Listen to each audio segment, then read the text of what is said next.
MPJ, new rock album review show. Welcome! I'm your host, Nige. Here's Trish, there's Paul.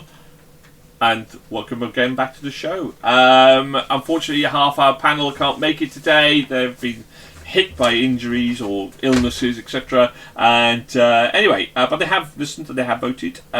We review the latest rock albums, rate them out of 5, see if they get into our Hall of Fame. And today's offering is the Night Flight Orchestra.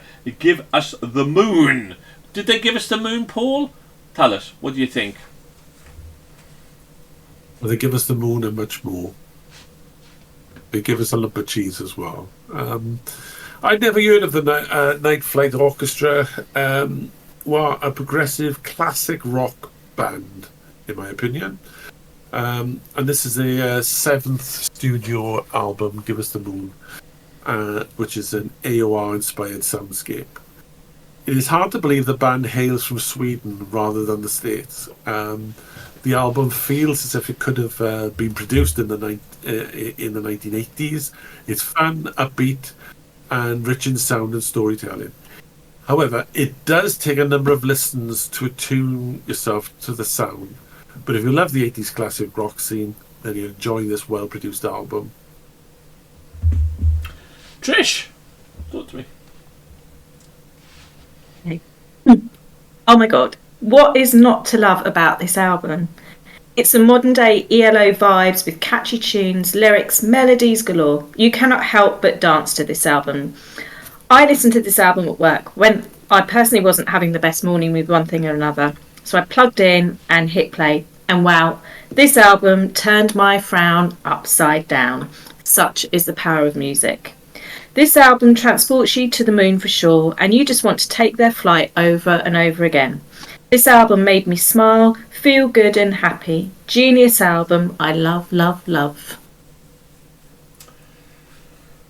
I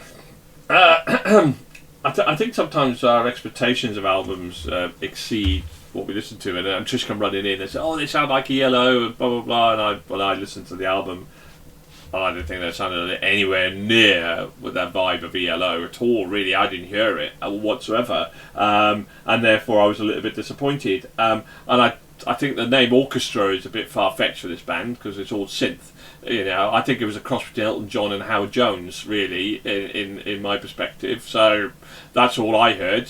There was very little rock in there. I generally went like, oh, if Howard Jones and Elton John did a duet, this would be this band. It was okay. There was some okay groovy tracks in there, and there was some. I loved the concept of them. I loved the monologue and the concept side of it as well. I thought that was well crafted, and so I thought it was a really good storytelling album from that perspective.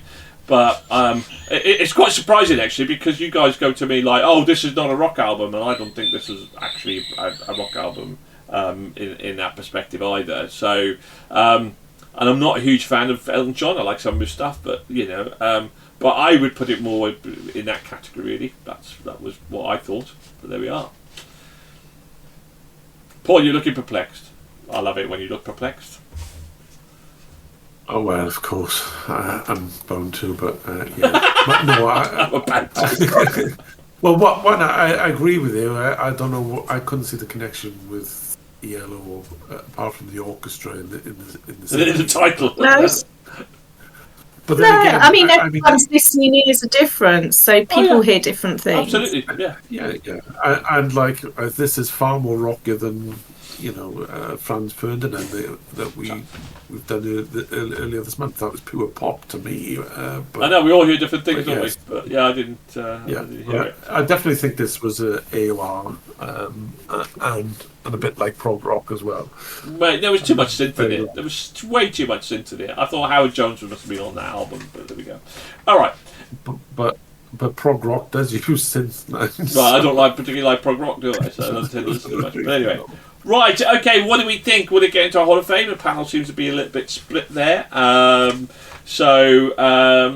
what did you think? I give it a 4. I give it a solid 4.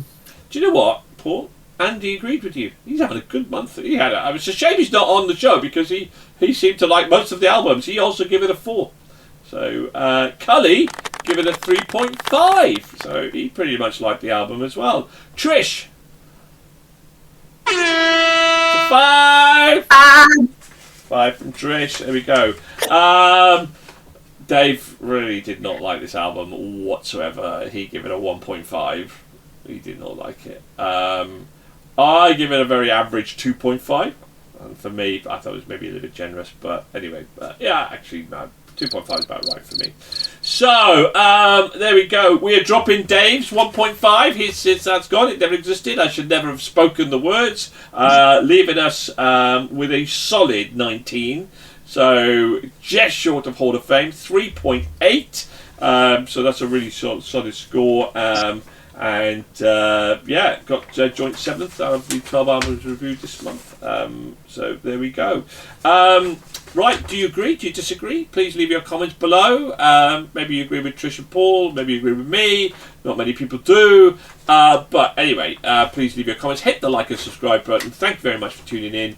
The next episode will be on Dear Saddle and their album Toy. Thank you very much. Keep on rocking. Goodbye for now.